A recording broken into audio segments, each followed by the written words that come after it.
Hi, this is a video about the astrology of 2024. I am going to concentrate on all of the major astrological transits. If you want daily astrology, you can follow me on Telegram. I'll leave the link below. I do astrology updates every night and a weekend forecast. So before I get started into this video, I just wanted to say something. Astrology, when it is used properly, can actually help people to avoid dangerous circumstances. Now, I am always being accused by people of being overly negative. I think that I'm being realistic. Let me give you an example. I made an astrology update for yesterday, February 14th, and I warned against potential violence, particularly in the USA. Now, we did have a case of an active shooter that happened yesterday, and I think it was in Kansas. But one of my followers on Facebook, he was actually at that event that happened. And because of my warning, he actually made sure that his family were really near to the exits. So if an event happened, which it did, he was then able to move his family to safety. And this is why I tell the truth. What use is astrology if we are only talking about positive things? It's totally useless. So I'm not negative. I am being realistic. I'm trying to give people a warning about what's potentially coming in the psychic weather and the astrology. So I just wanted to get that out of the way. So overall, it looks very up and down this year. It's a bit rocky. There are some very difficult transits that we have going on. So let me just get my list of transits here and we can have a look at this. Right, so this year we have Saturn is conjunct Neptune. Now, there's not going to be an exact conjunction by degree, but they get quite close to each other, which means that we're going to be feeling this conjunction anyway. So Saturn in Pisces conjunct Neptune in Pisces. How does it manifest? It becomes that it's really hard to tell the truth from lies or something that is fabricated. So we are already seeing that with artificial intelligence, CGI, and that type of thing. Is it real? Is it not? Who the hell knows anymore? Now, one example of that is excuse me, the I think he's the mayor, Sadiq Khan of London, and someone did a really good artificial intelligence impersonation of him. I haven't listened to it, but he is denying it and all of that. Apparently, it doesn't really sound like him very much, but the technology is going to get so advanced where it will be really hard to discern fact from fiction. I saw a video of this guy and he had bought a very expensive AI program where it took a video of him and it used his voice, and there is no way that you could have been able to tell that it was, artificially created and not actually him talking. So as a result of that and this conjunction, we do have to take everything that we see in the media and all of that with a pinch of salt. It's really important now that you develop your discernment, but on top of that, avoid all of this BS that's going on all the time in the media, as it's just going to drain you. Now, the other thing that we have is the ongoing transit of Pluto in Aquarius. And Pluto in Aquarius, it enters Aquarius for good.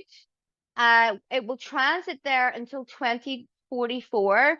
It does go retrograde again for a brief period, enters Capricorn, and then on November 19th, it enters Aquarius until 2044. So what does that mean? I've made a video about that already. You can see it on my channel. But in a nutshell, Pluto is a planet of destruction, a dwarf planet of destruction. And whatever sign that it is transiting through, you will see that the qualities or the characteristics of that sign destroyed, or transformation is a nice way to put it. It's more like destruction. When Pluto was in Capricorn, we saw the kind of destruction of the traditional archetype of the father, which Capricorn represents a lot of financial stuff going on. Now that it's in Aquarius, Aquarius rules unique tribes of people, so different tribes of people, their uniqueness. And there is a plan or an agenda to do away with all of these tribes, make them into one tribe. So we'll also be seeing stuff about the weird sci-fi technologies. Aquarius is a sign that is very focused on freedom. Potentially, we're seeing a lot of restrictions here. And this is less important than the Saturn Jupiter conjunction in Aquarius that we had, that really rules the next 20 years. And it's about restrictions on freedom. But the people will fight back. The people are starting to fight back, and everyone is tired of it, unless you're some, bonkers communist. All regular people are being classed as far right when they're just ordinary people that want to live their lives in peace and do the things that they want to do. So we have those two going on: Saturn, Neptune, Pluto, and Aquarius. Now, the next big event that we have astrologically is on February the 19th, which is only a couple of days from now. And Chiron is conjunct the North Node in Aries. So Chiron is a weird comet hybrid thing. When it comes to astronomy, he doesn't actually fit into any category because he is um, a bizarre thing that doesn't fit into any of those groups. So Chiron really is about the maverick, uh, the person on the outskirts that doesn't go with the crowd. Going with the crowd is a very bad idea. Whether it is part of the status quo or even the alternative media, going along with all of these things without questioning anything is very bad idea. You should always seek to find your own information, and you should, drink from your own well of ancestral knowledge that you have inside your DNA. But Chiron is also about wounds and potentially healing. So the North Node in Aries is notoriously a difficult transit. It has been connected with a lot of natural disasters, like tsunamis, earthquakes, that type of thing. It is possible we have something like that. I don't know. Astrology is not fortune telling, but it's in the sign of Aries, these two coming together, it absolutely could be about some kind of warfare, or violence. But on a personal level, this conjunction is really saying that you need to address your wounds. You need to strive to be authentic and an individual. So that some of the things that Aries represents is the authentic person, the warrior, the person that is a leader and an inspiration for others. So we'll have a lot of things going on, but your wounds may be triggered around this time. There is going to be some wound, or it's going to be massively triggered. I hate that word trigger, but you understand what I'm getting at. So we could have some arguments, or there's a sense where you have to stand up for yourself and you have to fight against someone that is stopping you from being your own person. And the best thing to do is to fight for that. It's not to lay down and, hope for hope for peace. Do not sacrifice your own needs for the sake of others. Remember, the South Node is in Libra. Libra likes to keep the peace and not particularly rock the boat in an aggressive way, at least.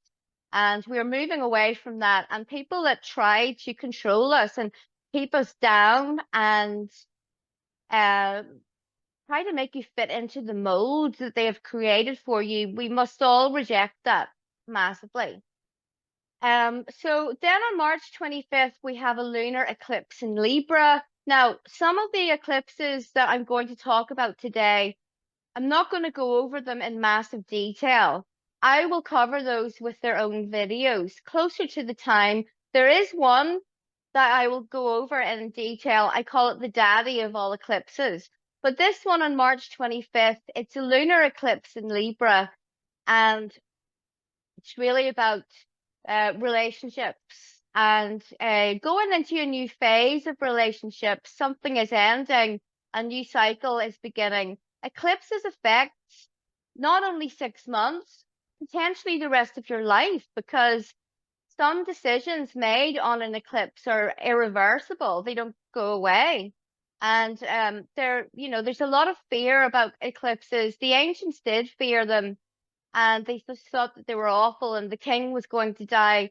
I think that they have some good qualities. I think that we can make a lot of progress from these eclipses if we follow the right path that the eclipse is kind of setting out for us. So then we have Mercury retrograde in Aries. Oh boy, on April 1st. And this is likely to be an kind of aggressive time. There might be some words because Mercury in Aries does not hold back. It doesn't censor itself. It does not try and keep the peace. So it could be a bit of a time in conflict. On a global level, absolutely, there might be something major happening with a war that was already started, some conflict that was started, and we're going back over to review something. It could be Ukraine, it could be Israel and Palestine. I'm not sure, but just keep your eye out for that. So then, April 8th, we do have the solar eclipse in Aries that is the big daddy of all eclipses. Now, I have the chart here, and I'm going to try and share my screen. So let's see. Right. Yeah, share the screen so that you can look at this chart with me. Now, the major thing about this eclipse is that it's quite likely that it is going to make a comet become visible. And comets I do not like. The ancients always saw the comets as an omen. They actually said that these comets were the embodiment of an evil spirit coming to Earth. And if you look back historically, comets are not connected with any good things. The New Age astrologers, of course, are going to connect it with ascension or some other nonsense because they don't want to talk about negative things. But the Battle of Hastings in 1066, there was that famous Halley's Comet that became visible. There was a comet that kick-started the whole COVID thing, many other instances. So this comet that potentially becomes visible is called the Devil's Comet. And it doesn't really bode well, but the United States is going to be the country that this eclipse affects the most. And in fact, it is visible from the United States, I believe. And it is an election year. And of course, during election years, historically, we have seen a lot of these shooting incidents. It really starts to ramp up before the election, which makes me suspicious, but I'm not going to talk about that today. But this eclipse here, it's a solar eclipse is like a new moon on steroids, and it's in Aries. And as you can see here, we have an Aries stellium. So we've got the North Node, we've got Chiron, we've got Venus, Moon, Sun, and Mercury retrograde. So what I think about really is Donald Trump, because we had that whole Trump derangement syndrome thing going on, people losing their minds over it all, and probably that is going to happen again, but it may be some other big event. Now, it can absolutely be that there is a brand new beginning in terms of the United States in many ways. We have a particularly nasty Saturn and Mars conjunction in Pisces. Now, that absolutely can be a conjunction that symbolizes war, whether it's domestic war, international, spiritual warfare, which we know we are under at the moment. But it is making a trine to Jupiter and Uranus, but a trine is not always something good. It's a supportive aspect, but in this case, it could be supporting something very negative. Mars Saturn is also very restrictive, and it kind of reeks of heavy-handedness from the government, from laws, and that kind of thing. But people's emotions are going to be very on edge during this time. And yes, it could be more flare-ups of violence because it talks about that in the chart. And Aries is feisty, it's fireworks. If I lived in the United States, now this is not fear mongering. This is honestly what I would do. I wouldn't be visiting any big cities around that time. Actually, there's a couple of periods during this year where that would be the case. I live in the countryside. I'm very glad. But for you guys in the States, do be careful. Do listen to warnings and take precautions. I'm not telling you to cower in fear in your basement. I'm just saying, just be careful. So yeah, this is a huge deal here. And I will be going over this again once closer to the time. But something that I wanted to do here would be to look at the synastry between the eclipse and with the United States. And you can see here that there is a lot going on. There are a lot of squares here. The United States is on the outside, and the eclipse chart is on the inside. I mean, this eclipse conjuncts natal Chiron. The United States natal Chiron. Something very big is going to be triggered by this eclipse. I don't particularly like it. I call it the daddy because it's so powerful. It's so big. It's even more powerful than a regular eclipse. And I'm not liking some of these aspects, I have to say. It's going to be very hard there's going to be a huge backlash about something in the United States. I tell you that for sure. I don't know who's going to win the election. I just don't know. But whoever is in there, there's going to be a domestic rise up against this person. And you know the rest. You know how it goes. So just prepare yourselves for that. So then I can just stop sharing my screen and go back to the video. So yes, the next one that we have after that eclipse then is that we have Jupiter conjunct Uranus on April 21st. Now, I already made a little reel about this on Instagram and TikTok, but if you're into crypto, and I know crypto was a sign of the Kali Yuga, I do realize that, and I hate that we have that market. Nonetheless, it's there, and if you have the knowledge and the skill, why not cash into it? So when we have this conjunction, Uranus actually rules cryptocurrency. And Jupiter is the planet of the wealth, abundance, and Uranus is volatile. So first of all, what happens is absolutely we could see Bitcoin take a huge drop. Okay. And everyone's going to be panicking and, selling their stocks and all of that. Shortly after that, there's going to be a massive rise. It's kind of like a trick. Okay. But if you're invested in that, I'm not a financial advisor. I'm an astrologer, but I'm using financial astrology. Do consult someone that is an expert on this if you would like to avail of this bull run that's coming in. Absolutely. It's even in the sign of the bull. So then in May, well, just before I go on to May, I wanted to say that if you're not into cryptocurrencies, there is some really special new thing coming for your finances if you take a risk and if you embrace this positive change and, really big changes that Uranus can represent, you can absolutely cash in with this.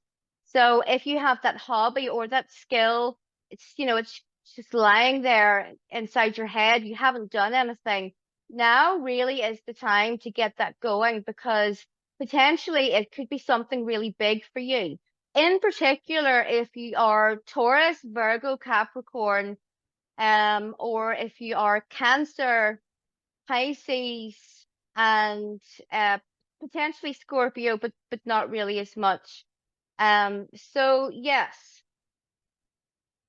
Then we have these conjunctions between the Sun and Jupiter and Venus and Jupiter, and that happens between May 18th and May 23rd. This is when we could see the rise with crypto again, and you can make some money from that. But if you're not into that, it's going to be a great time for relationships. We're going to be feeling good and feeling much better for some reason. It's going to be quite a positive time with this. I quite like that because Venus is about love and beauty and pleasure, and the sun is just about really how you feel when it's a sunny day and everything's going well. And then Jupiter comes along and expands upon both of those. So this is a nice period. If you're thinking of traveling or something, this would be a really good time for you to do so. So then on May 26th, Jupiter enters the sign of Gemini, the mutable air sign. So Jupiter is actually in detriment in Gemini, meaning it doesn't work so well with it. The reason is because because it's ruled by Mercury, Gemini is focused on logic, facts, and, smaller details of things. Jupiter is all about the big picture and not caring about small details. So there's a bit of an incompatibility there. However, it can still be a good transit if it works well with your chart. So when Jupiter enters Gemini, there absolutely can be a feeling that we have two different roads or paths in life, symbolized by the two twins. So it may be a bit difficult to actually make a decision. You could have this road that goes this way and another one, and you're seeing these two things, and it's going to be hard for you to focus. It could be anything. It could be relationships, your job, or any other, circumstance. What I would say though, if you're trying to considering a big life change, it's not the year to do it. You know, if you've been married for 20 years and you feel like getting a divorce, please write it out until next year because there's so many things going on this year. You could really make the wrong decision. So Jupiter in Gemini increases the expansion of our minds. We become more focused on knowledge and we will be very thirsty for information and knowledge and sharing knowledge. Social media, of course, like it has been, is going to be a huge thing, as will communication. So, anxiety and overthinking could definitely be a problem during Jupiter and Gemini, and it stays there for about a year. Gemini is always thinking, they're always analyzing, there's conversations going on in their heads and analyzing and thinking, and it's hard for Gemini people to shut that off and slow it down. As we will all becoming a little bit more Gemini under this transit, we may have massive overthinking issues, and anxiety and worries. So the way to combat that is by grounding. So I have a Gemini stellium in my birth chart and I'm always in my head. The problem is that when you're in your head too much, your body starts to suffer. All of the chi in your body is focused on the top of your head and your body starts to grumble and it feels neglected. So one good trick is to just visualize all of the energy going from your head down to the bottom of your feet. And it only takes a minute or so.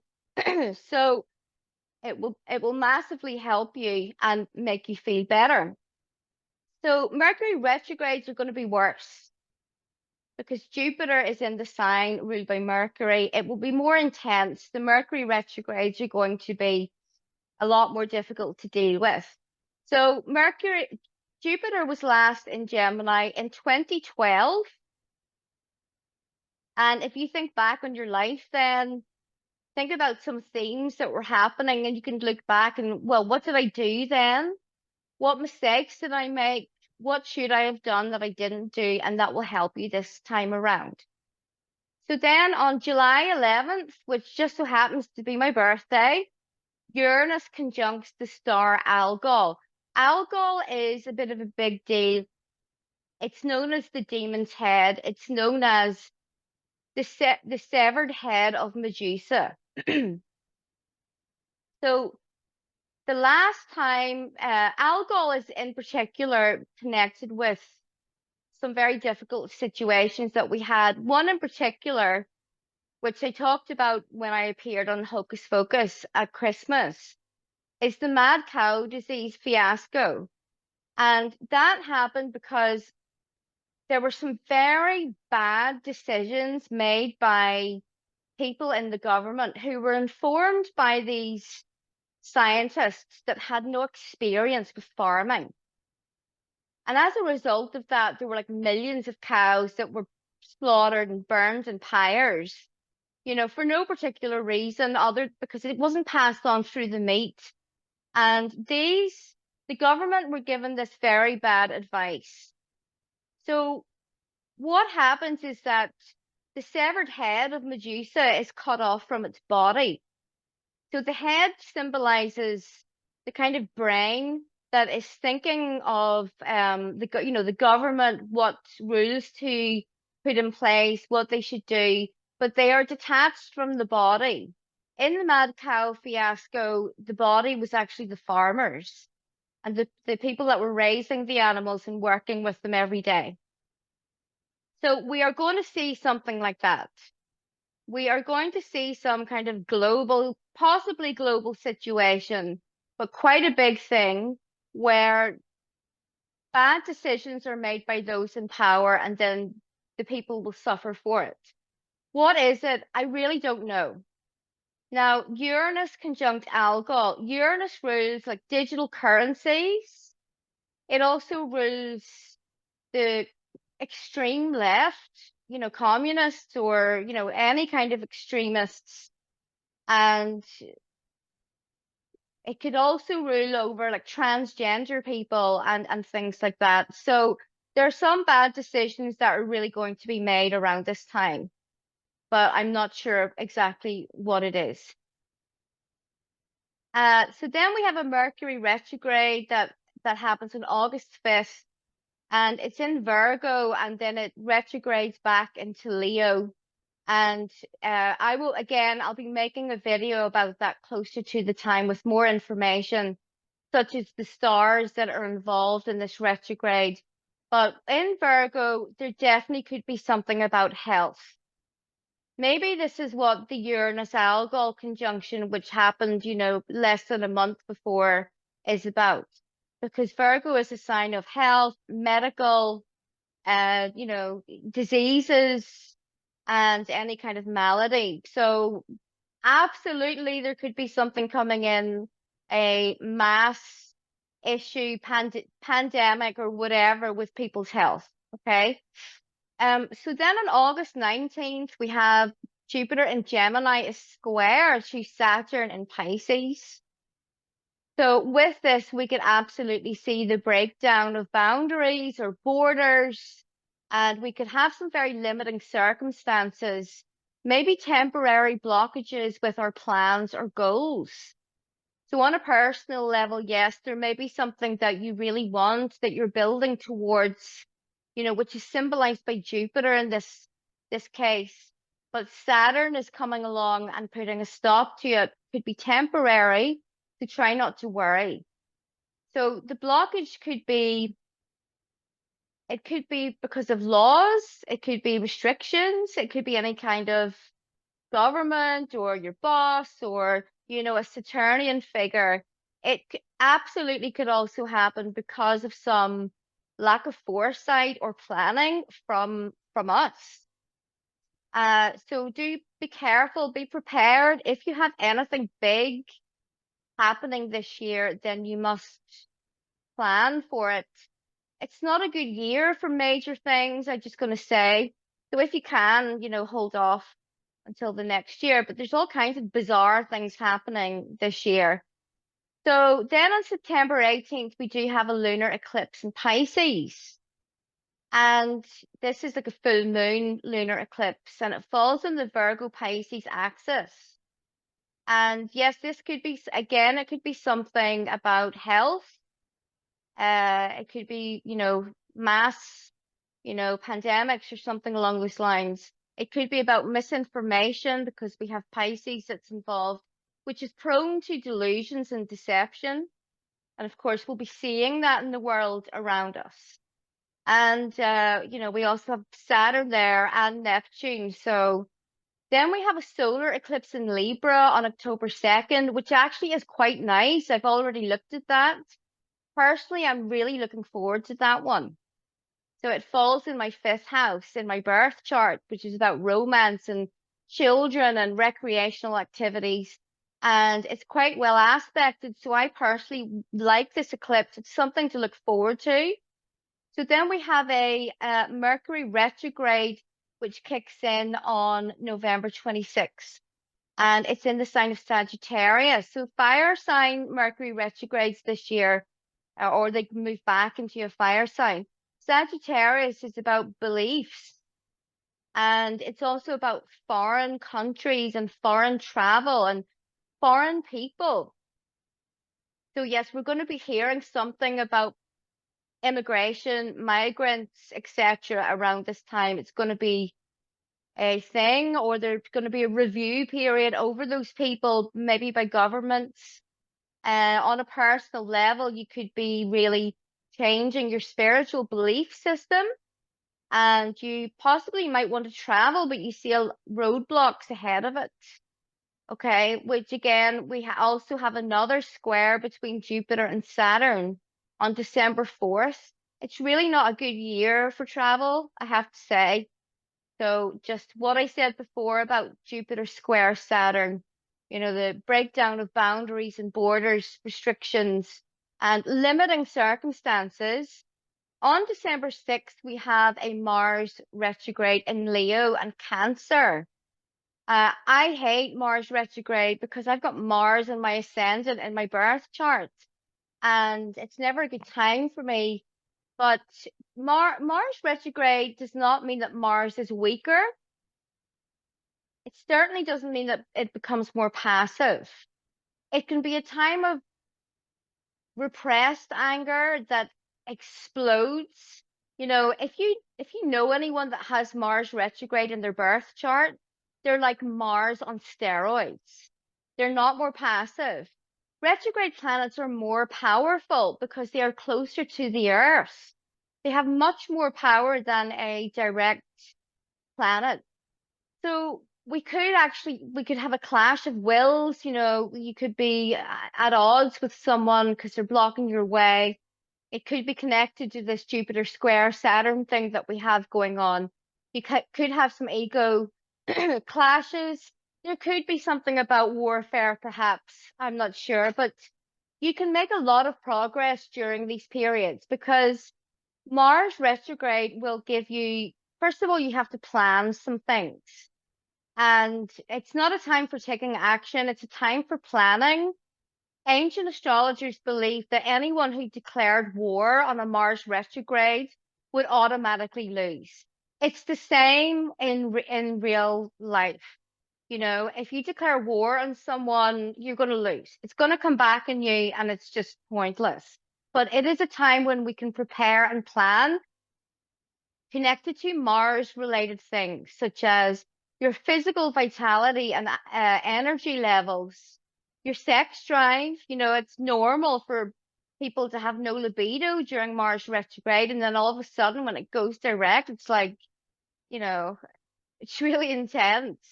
As when Mars retrograde goes into Cancer, we are going to see some people, spectacles of people that cannot control their emotions whatsoever. And it's going to be disgusting, but we're already disgusted almost every day with those people anyway. But people will definitely be more emotionally sensitive and volatile. Mars does not enjoy being in Cancer. It doesn't work well. There can be, passive aggressiveness and other things to deal with. So those are the major astrological events for this year. And I know it sounds negative, but it's a difficult year, guys. We have to prepare for it. Life is difficult at the moment. We're in the Kali Yuga. It is not kittens and roses. So I do my best to interpret this for you so that you can be prepared. So I hope you enjoyed this forecast, and I'm going to leave a video by the lovely Tina Kemp, my beautiful co-host. She's going to do a rune reading for all of us for this year. All the best, guys. Love you very much, and talk to you soon.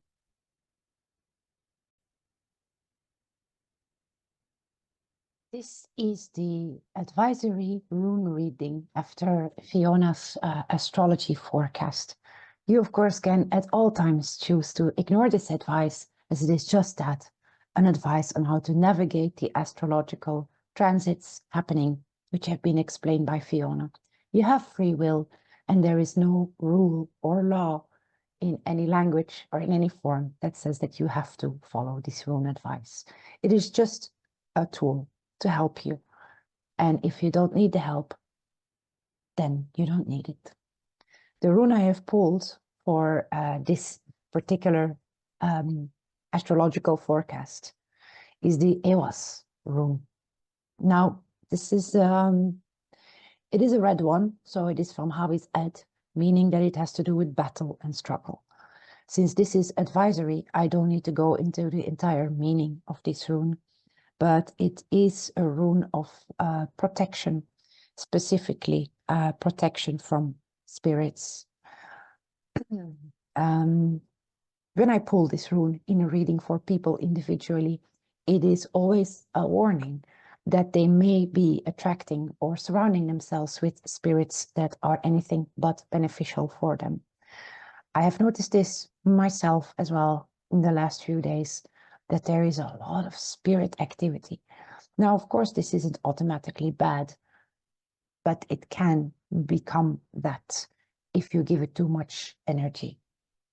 These things feed on negative emotions of people, and the more you feed them, the more they will be attracted to you, and the stronger they will become. Spirit activity never starts off with the dramatic, demonic possessions that you see on TV shows. It always starts with the very small things that you give attention to, too much attention, too much emotional energy. So don't give emotional or even psychic energy to entities.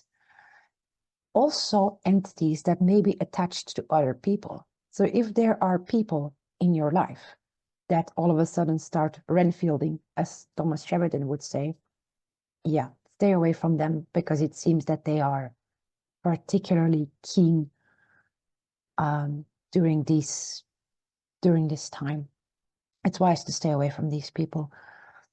Once the host has been fed upon and can no longer be fed upon, they will be looking for a different host.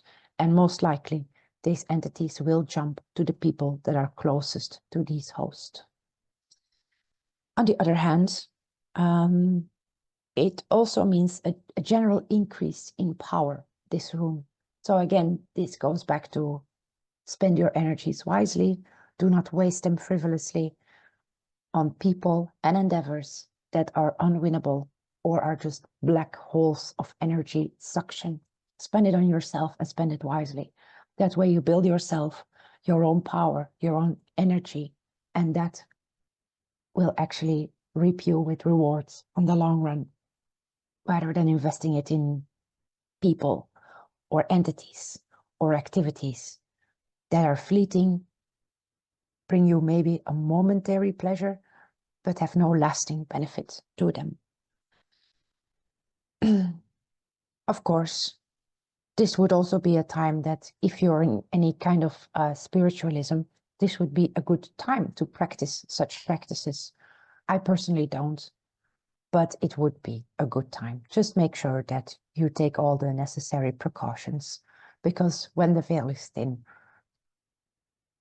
the communication can go both ways, but it is always the spirit world that is better equipped to navigate these realms. They know more about you than you know about them.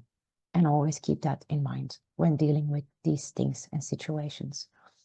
That was all, and I hope that was helpful. And again, if you feel like you don't need the advice, then you don't need it. And I wish you a good day.